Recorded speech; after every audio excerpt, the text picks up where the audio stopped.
Libros, recuerdos y canciones. Ya comienza Literatura al Margen. Un podcast de la HJCK, dirigido y presentado por Camila Willes.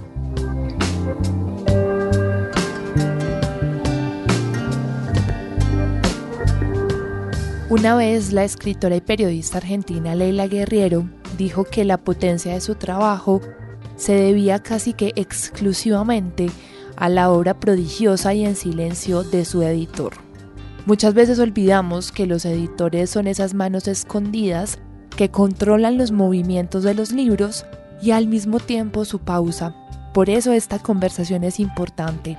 En este episodio de Literatura al Margen hablé con Catalina González, la editora de Luna Libros, quien ha cumplido un papel trascendental a la hora de entender la literatura como un estado de pensamiento y de reflexión. Catalina nos habla de su llegada a la edición y de su complejo deseo por las palabras, que siempre parecen esquivas, pero al final terminan anidando en su pecho. Bienvenidos.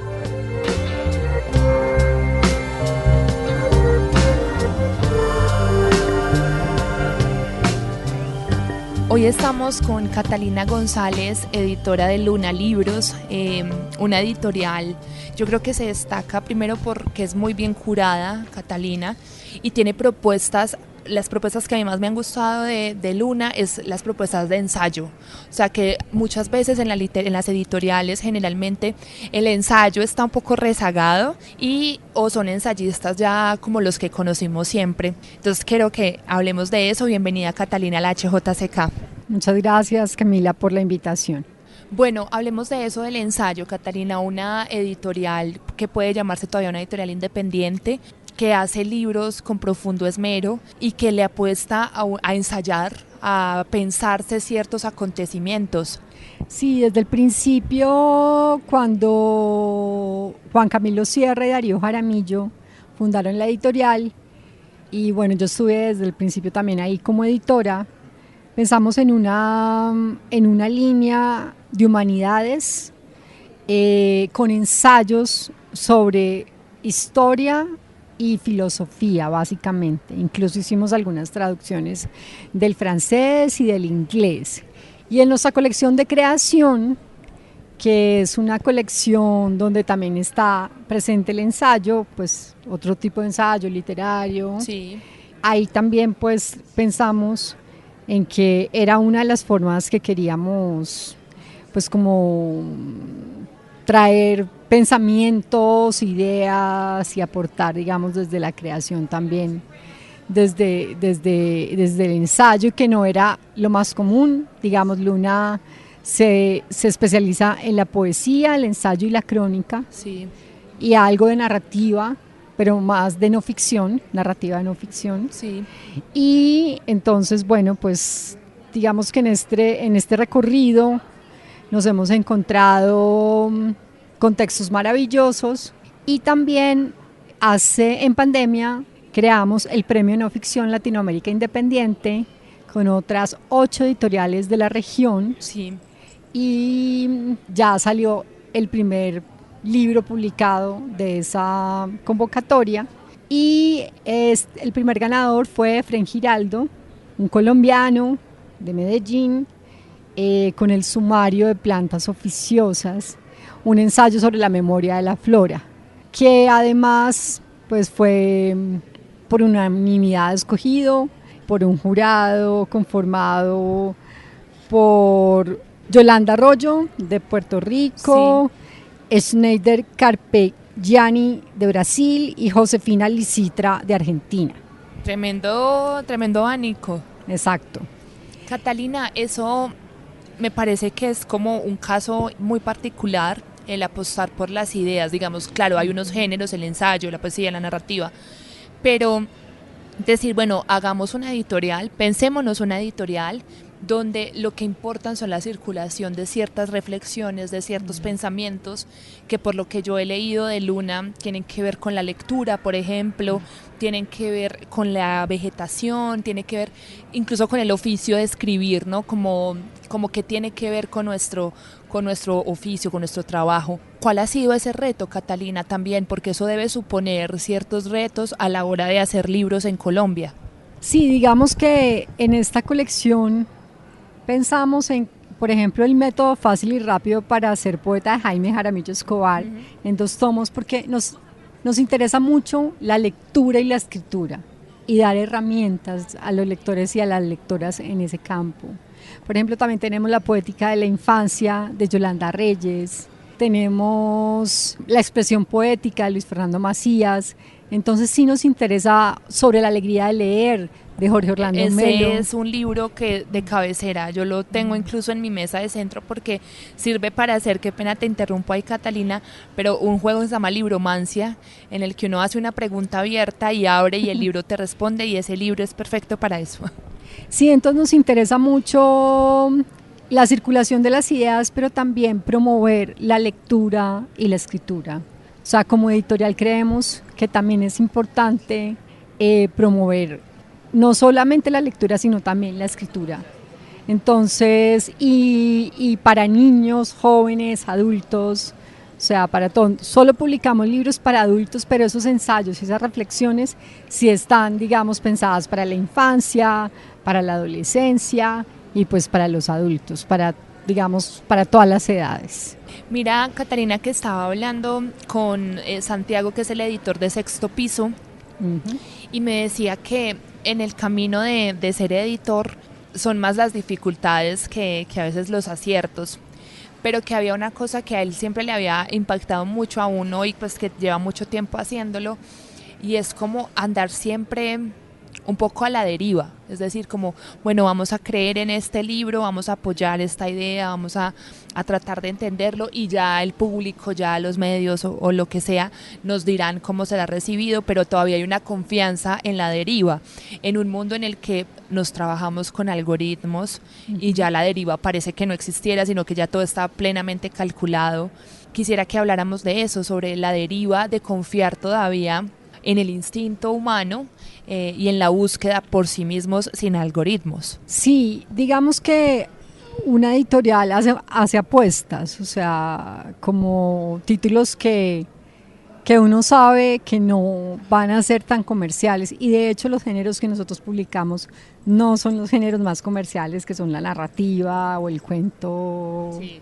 Incluso libros ilustrados, libros para niños, que ahora ocupan para la literatura infantil y juvenil, que ocupa una gran parte del mercado. Sí. Entonces digamos que nosotros sí sabemos que vamos a un nicho, pero que seguimos, por ejemplo, creyendo en la poesía, y han pasado cosas muy lindas, como por ejemplo publicamos en alianza con el Ministerio de Cultura la antología de María Mercedes Carranza, El oficio de vivir, y la tuvimos que reimprimir, y este año, el año pasado, publicamos el Premio Nacional de Poesía en honor a María Mercedes Carranza, en alianza con Idartes y Cardumen, la editorial independiente, y pues ganó una chica joven, bogotana, Laura Garzón, con un libro hermoso que se llama Pan Piedra, y de hecho el año pasado lo sacamos para Filbo en abril, y en diciembre ya no había libros, o sea, tuvimos que reimprimir. Entonces digamos que nosotros podemos decir, nosotros reimprimimos poesía. Y eso es tremendo, Catalina, porque es un momento en el que yo sí siento que hay, por ejemplo, lo hablo por mí, que soy mujer, hay muchas mujeres escribiendo poesía, hay una exploración de los cuerpos, hay una exploración de las inteligencias no solo humanas, y no hablo de inteligencia artificial, sino de inteligencias vegetales, animales, químicas, físicas, y habla de un buen momento de ese pensamiento. Yo creo que también nos hemos dejado llevar por el pesimismo que inunda las redes sociales, y ya todo el mundo está pegado al celular, ya nadie quiere leer, y al contrario, puede haber incluso un nuevo pensamiento sobre eso encima, y estos ejemplos que mencionas dan luz de eso, ¿no? Claro, y además de un pensamiento que también lo hablábamos ahorita al principio de la entrevista, hay un lenguaje, Ujú. hay una búsqueda de un lenguaje no humano, digamos. En este libro del Sumario de Plantas Oficiosas hay una búsqueda por dejar el antropocentrismo. Exacto. Digamos que ya nosotros agotamos el planeta, digamos, nosotros como humanos, y podemos ver en las plantas y en los animales otras formas de ser y tratar de nombrar. Hay varios intentos de esa escritura vegetal, y por ejemplo Efrén Giraldo, el autor del Sumario, este año publicamos otro libro suyo que se llama Caminos del Moriche, que es un cuaderno vegetal sobre la vorágine, es una investigación sobre todas las plantas que hay en la vorágine, y también él menciona que tal vez la vorágine es la primera novela colombiana que va más allá del especismo, porque Efrén dice que por lo general y sobre todo en la narrativa, las plantas son un decorado, como un ornamentales. Paisaje, exacto, y ya. Pero no, tenemos demasiado que aprender de las plantas, de su movimiento, de su comunicación. Las plantas están ahí y, por ejemplo, los humanos cuando tenemos un problema, por lo general lo que hacemos es irnos del lugar. Las plantas tienen que resolver el problema ahí donde están. Entonces tienen que asociarse con otras o comunicarse. Ya se sabe pues que hay una inteligencia, hay una sensibilidad también de las plantas, hay una comunicación, y es tratar de leer y escribir sobre esos lenguajes. De hecho, Efrén tiene al principio de ese libro de Caminos del Moriche 8 tesis sobre la escritura vegetal y está ahondando en eso. Es un libro también más, digamos, un poco más libre en el sentido de que es un diario de lectura. Sí. Incluso también se aventura con la poesía, porque Frenzy dice que las plantas en la poesía se han ocupado un lugar más importante, claro, que, por ejemplo, en la narrativa. Total. Y hay una cosa, Catalina, que me sorprende. Hemos tenido algunas conversaciones en este podcast de Literatura al Margen, en la HJCK, y es muy curioso. Claro, el tema de la Filbo este año fue leer la naturaleza y demás, pero sí siento que hay una conversación ya general sobre las plantas, sobre los animales, sobre la vegetación. Y entonces pensaba, si hace 50 años, por ejemplo, esta conversación hubiera sido un tono totalmente diferente. Estábamos pensando incluso en los cuerpos enfermos, estaba el tema del SIDA, el cáncer. Susan Sontag lanzaba la enfermedad de sus metáforas, Lemebel estaba haciendo todo el tema con la gente en Chile. Y creo que este momento, después de la pandemia incluso, nos ha dejado ver que la literatura incluyendo la poesía, llega hasta donde nosotros ni siquiera pensamos que podemos llegar, ¿no? A narrar una planta, más allá de querer entender la planta, porque eso es imposible. La planta existe por sí misma y se entiende ella por sí misma, pero sí abordar nuestra relación con ellas desde nuestro propio lenguaje, nuestra propia incapacidad. Y tenemos un libro como este Sumario que se los recomiendo a todos a ojo cerrado, y que también tendremos a Efrén aquí en la HJCK, y que nos pone de manifiesto que las sensibilidades cambian a lo largo de los años y que estamos en la sensibilidad del planeta, digámoslo así. Sí, yo me hacía esa pregunta hace un par de años cuando veía que las poetas jóvenes estaban hablando, de animales. Incluso, por ejemplo, Tania Ganitsky estaba hablando del fin del mundo. Entonces yo me hacía la pregunta, ¿por qué?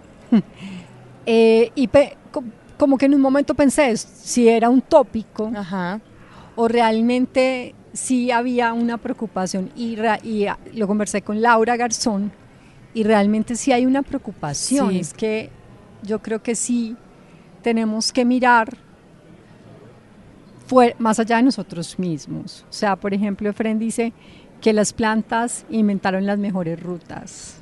Y que ahí hay una posibilidad de salvarnos de la extinción si aprendemos de las plantas. Total. Entonces es también salir de nosotros mismos, incluso ampliar ese lenguaje, ampliar esa mirada, esas reflexiones, porque tenemos que dejar de ser el centro. O sea, ya eso está ya totalmente es claro, agotado. ¿no? Es evidente. y que incluso mantenernos, hay una cosa que a mí me pone mucho a pensar, Catalina, en medio del sistema en el que vivimos, ¿no? Un sistema abrasivo, un sistema que te dice todo el tiempo tú puedes ser 100% productivo, empodérate, ¿no? Con fines más capitalistas que de otra cosa. Y me pongo a pensar en esos mensajes que te dicen, preocúpate por ti mismo, no tengas amores tóxicos, tú eres el centro de tu vida, tú... Y a veces resulta que ni siquiera uno mismo es el centro de la vida de uno, y qué rico, pues qué rico darse la posibilidad de que otros habiten el centro de nuestro propio universo, ya sea desde la mascota, ya sea desde esa planta que sembró el abuelo antes de morir, ya sea desde cualquier otro lugar, pero la posibilidad de mirar a veces desde la tribuna, yo creo que a veces da más conocimiento y al menos más tranquilidad. ¿O qué piensas vos?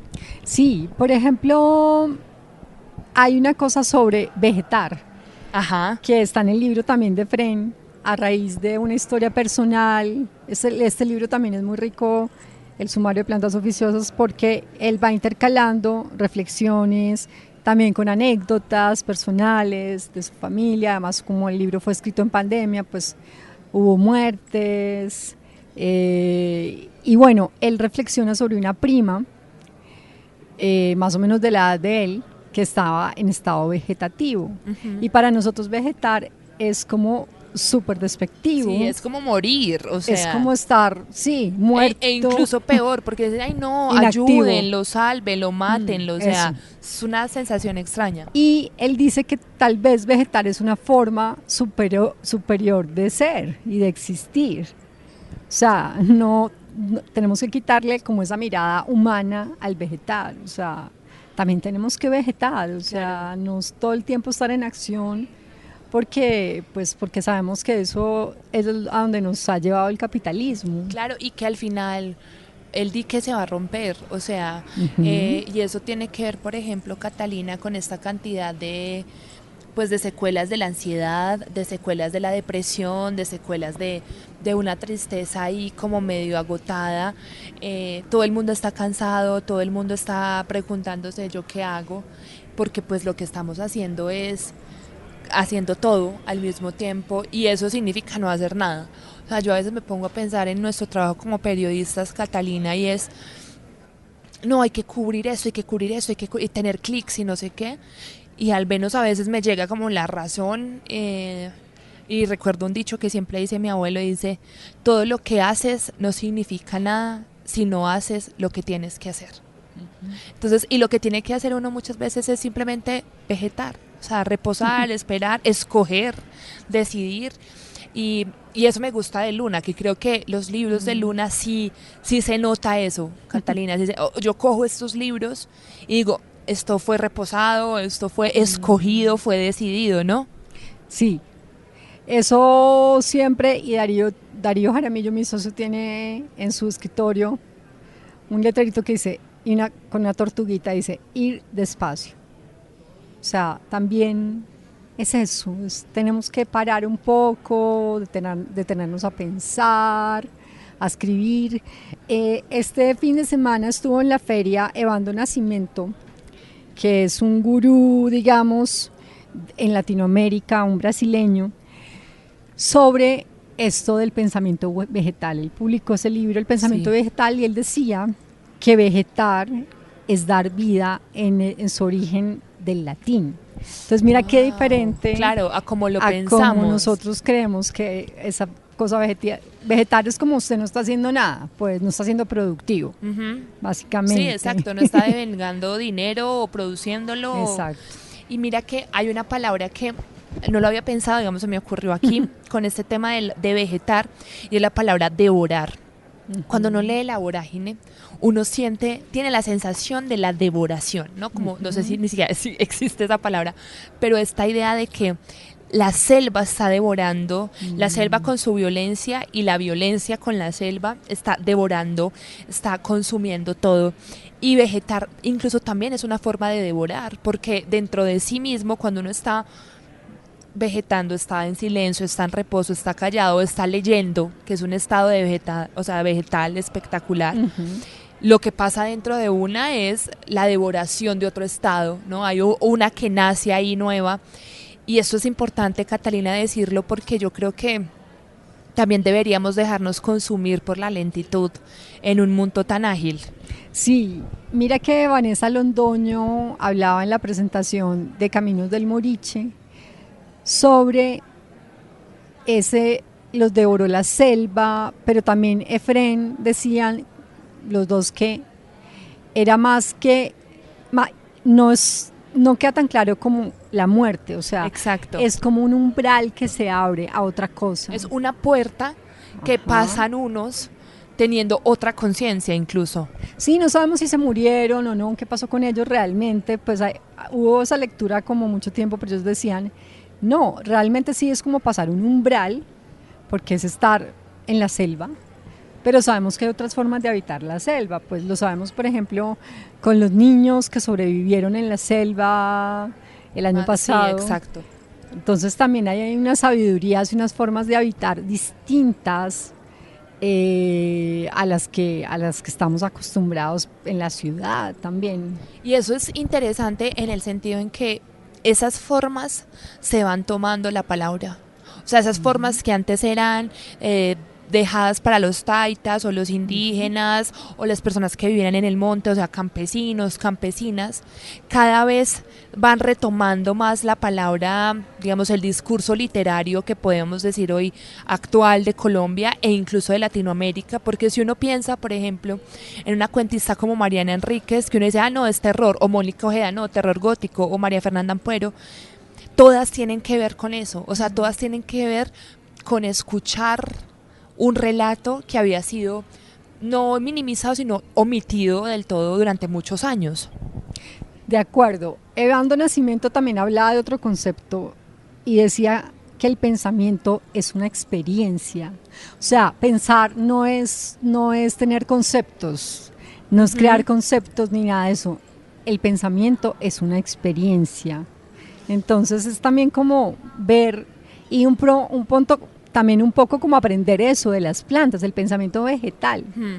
Es una experiencia. Claro, y muchas veces es una experiencia intraducible, Ajá. ¿no? Como a mí me gusta mucho cuando uno está pensando en cosas que uno dice, bueno, ¿y esto cómo lo digo? Y hay veces que es imposible decir ciertas cosas que ocurren en el plano del sueño, por ejemplo, de lo onírico, de lo espiritual, de lo místico, y uno se encuentra, por ejemplo, que esto no es nuevo con los diarios o los escritos en conventos de todas estas monjas que en la Edad Media hacían unos textos, o San Agustín, o sea, hay un montón de referentes que hay una exploración de ese pensamiento experiencial, ¿no? Ahí sí, como del pensamiento al que la palabra no le alcanza.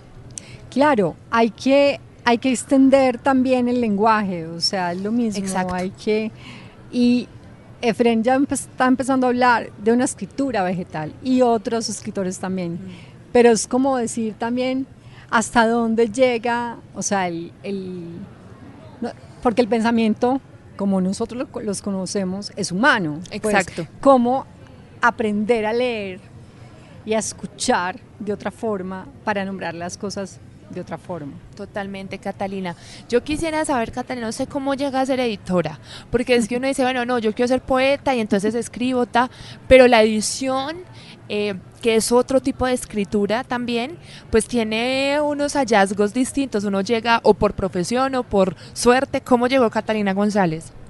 Pues mira que yo estudié el pregrado en la Universidad de Antioquia, en ese momento no había literatura solamente, que era lo que yo quería. Entonces era licenciatura en español y literatura. Y bueno, y todo el mundo era como, bueno, no, esta niña se va a morir de hambre, toda la familia fue como, ay, no, imagínate en Medellín. No, pues claro, o sea, claro no, que sí. Pues, como, bueno, si te gustan las letras, ¿por qué no estudias Derecho? O filosofía de pronto. Eso, o bibliotecología, o bueno, otra cosa que se llama como más práctica. Además, porque yo tenía claro que yo no quería ser profesora, o sea, era una contradicción. Entonces yo decía, algo me va a encontrar. Entonces yo lo que pensaba era como, bueno, trabajo en un museo, yo pensaba como algo así, como algo en una biblioteca, saldrá. sí. Y justo en el primer semestre, o sea, en el segundo semestre, yo empecé a estudiar en el año 95, en el segundo semestre salió una convocatoria para trabajar en la revista Lingüística y Literatura del departamento. Y desde ahí O sea, llevo más de la mitad de mi vida trabajando en edición. Pues primero en la revista más pequeña, luego trabajé en la revista de la Universidad de Antioquia, que es una de las revistas más importantes y más antiguas, sí, que como siguen, históricas de este momento. Y que sigue o sea, existe todavía. Y bueno, ya después trabajé cuando me gradué, porque eso fue mientras estudiaba, y cuando me gradué trabajé como correctora de pruebas en la imprenta. Y has estado en el mundo de la palabra. Sí, desde niña, porque pues tuve la suerte de contar con unos padres lectores. Mi papá y mi mamá tenían pues libros, leían, entonces digamos que desde chiquita los libros me han acompañado. Y también alguna vez oí a una compañera del colegio, por ahí en, no sé, en séptimo o octavo, que su tío tenía un hobby que era cazar los gazapos de los libros, y a mí eso me quedó sonando como me parece muy interesante, porque siempre desde el colegio me interesó mucho el español.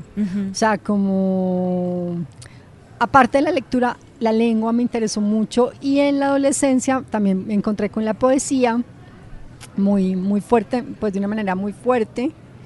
Entonces también porque una tía materna tenía unos libros, entonces me encontré en su biblioteca con Alejandra Pizarnik y Mario Benedetti al mismo tiempo. O sea, una mezcla interesante. Sí, como rara, pero bueno, entonces sí, siempre me interesó el lenguaje, como también otra forma de ver el mundo. Fui muy rebelde, también yo creo que eso hace parte de esa otra forma de vivir, de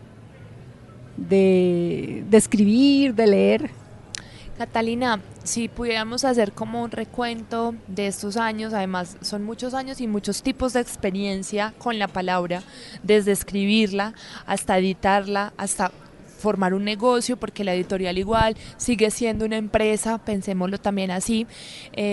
¿Cómo podrías resumir esto? ¿Cómo podrías decir, miren, esto de la edición y de la apuesta por las ideas podría resumirse en esto?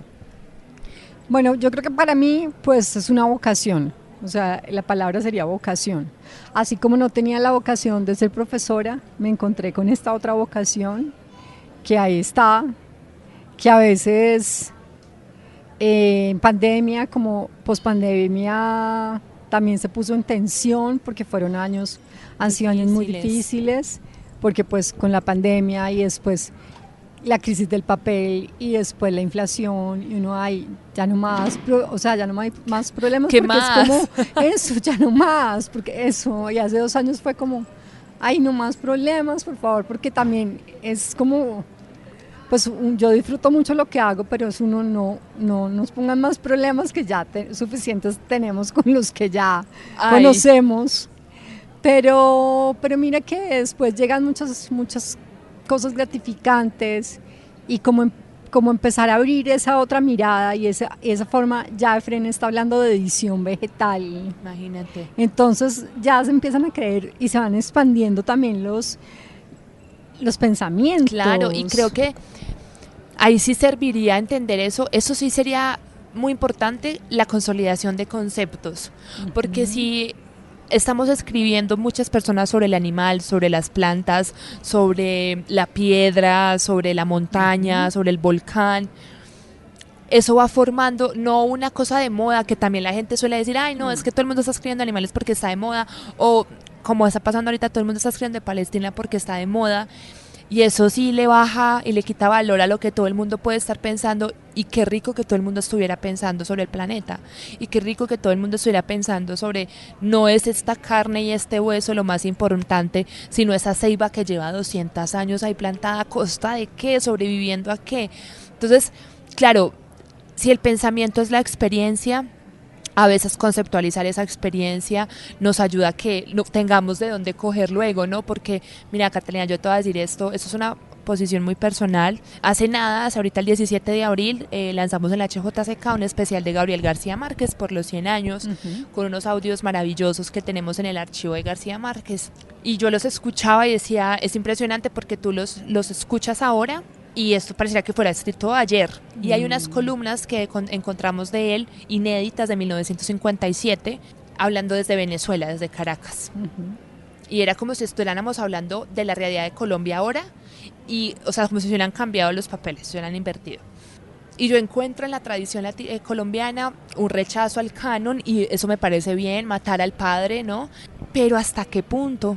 Porque siento que haber un poco dicho ya no queremos realismo mágico, o no queremos Macondo, no queremos Roberto Burgos Cantor, Fanny Buitrago, porque no era solamente García Márquez, en Sepúlveda, Álvaro Mutis, un montón de escritores y escritoras, nos dejó un poco a la deriva de los yoísmos, que no está mal, el yo está bien, pero hubo un momento en el que se nos estancó la pregunta por el lugar donde vivimos, se nos estancó la pregunta por el momento en el que vivimos, y que esté pasando esto otra vez con poetas y poetas jóvenes, pues da luces de que, bueno, otra vez estamos viviendo la pregunta sobre la tierra, sobre el árbol que tiene mariposas amarillas, digámoslo así, y me parece interesante. ¿O vos qué pensás? Sí, yo creo que sí, tenemos que pensar en la tierra, o sea, eso ya es algo que está aquí, pues lo estamos viviendo todos los días, o sea, lo vimos con los incendios a principios de año, ahorita con las presas, el agua es una de las mis grandes preocupaciones, porque tomo mucha agua y digo, ¿yo qué voy a hacer sin agua? O sea, ¿qué van a hacer los que siguen sin agua? Es una de mis grandes preocupaciones. Pero mira que además hay una cosa muy linda, por ejemplo, el libro del Sumario de Plantas Oficiosas empieza, y yo creo que en eso las plantas son ejemplo, empieza con los árboles sobrevivientes de Hiroshima, sí, que también, digamos, fueron pantalla para los humanos, recibieron radiación y sobrevivieron, y están... Hay una fundación que envía semillas a diferentes partes del mundo, y por ejemplo hay una en la Universidad de Afit, donde trabaja Efrén, y eso estaba medio perdido, y este libro sirvió para que como que buscaran dónde estaba ese árbol que habían mandado desde Japón, esa plántula, y la sembraran y ya le pusieran un lugar. Entonces yo digo, bueno, si un libro también ayuda para pensar en los árboles y sembrar un árbol. También aquí se habla de un arboricidio, un loco que por medirle la edad al árbol lo mató. O sea, Dios también mío. Hay cosas terribles también que tenemos que decir, tenemos que pensar como seres humanos, no podemos seguir exterminando, y en eso la vorágine es de mucha actualidad. Total. Si la leemos en clave vegetal, que digamos que no es una lectura común, si la leemos en esa clave, vemos que ahí Rivera, aparte de usar muchas metáforas de la violencia con metáforas vegetales, sí. También habla, por ejemplo, de la orientación. O sea, cuando están en un momento, Clemente Silva, perdido en la selva, sí. Mira una planta y es el moriche. Mira una planta que va, la única forma de ubicarse es ver esa planta como cada 12 horas da una vuelta buscando el sol. Entonces también está eso. Claro, una inteligencia establecida ahí también, o sea, que no es que sea una cosa abstracta, que las dos estemos hablando aquí entre poetas, digámoslo, sino que es una cosa real y tácita. La poética también es acción, la poesía también es acción, desde plantar un árbol hasta que vas al Putumayo y dices, este es el moriche, ¿no? Y ahí hay otra conversación distinta, ¿no? Y de hecho Efrén dice que más que el caucho, que claro que está en la novela y es muy importante, y es esa castración, digamos, sí. del árbol, y también se habla de la castración humana, el moriche es fundamental en la vorágine también. Entonces es muy bonito porque también Efrén empezó a encontrar cómo al principio de la novela era más plano, obviamente están en los llanos, y mientras se van internando en la selva, pues aparece como que la espesura se va agrandando y todo esto. Pero también hay formas de orientarse si sabemos mirar bien, si podemos vegetar también como las plantas y aprender de ellas, y tal vez ahí encontremos un futuro. De pronto sí, Catalina, tenemos una sección acá en Literatura al Margen y es como la música de nuestros invitados o invitadas. Entonces cada quien da una canción que dice, no, esto me recuerda a tal cosa. Por ejemplo, Meruane nos dio una canción bellísima sobre Violeta Parra y los niños, ¿no? Como que tenemos siempre canciones, así que quisiera que pensaras en una canción que ella se me diga, no, mira, yo para editar pongo esta canción o lo que se te ocurra. Bueno, no, para editar tengo que estar en silencio y no pongo música, o sea, ya ni para escribir, o sea, tengo que estar en silencio. Pero hay una canción que me encanta hablando de esto y es El Árbol de Buenavista Social Club. Sí. Esa canción me parece hermosa. En el tronco de un árbol una niña grabó su nombre henchida de placer. Catalina, para terminar, haz de cuenta que tenemos en medio nosotros dos en este sofá una máquina del tiempo. Y vamos a ir al 95, donde está Catalina que entraba a la de Antioquia, además como el mito que es la de Antioquia, ¿no? Hay todo también una planteación de sentidos, planteamiento de sentidos. ¿Y qué le dirías a esa Catalina tú hoy, a esa Catalina del 95, 96?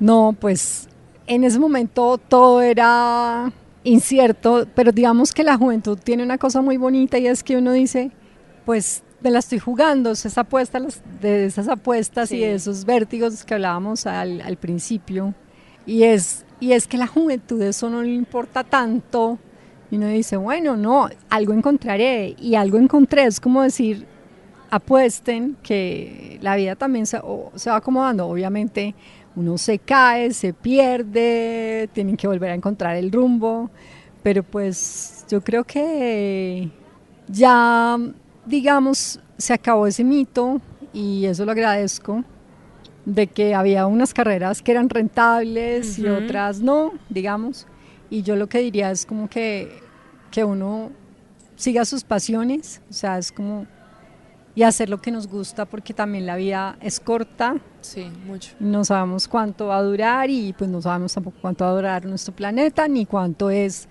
la vida que vamos a tener acá. Pues estoy segura que va a haber vida vegetal, sí. Los hongos van a estar presentes, que además... Con su enorme red debajo de nosotros. Con su red y además con su capacidad de absorber lo inorgánico y lo muerto, sí. Es un poder inmenso que tienen los hongos. Entonces, si digamos nosotros nos volvemos simplemente el ciclo de volver a la tierra, seremos aprovechados también. Exactamente. Catalina, muchas gracias por estar en Literatura al Margen y en la HJCK. Camila, de verdad, un gusto haber hablado contigo y bueno, a los oyentes y las oyentes, pues qué gusto también poder tener esta conversación sobre pensamiento vegetal, edición vegetal, poesía y árboles y la vorágine y bueno, todo lo que estamos por suerte pensando este año en la FILPO. Así es.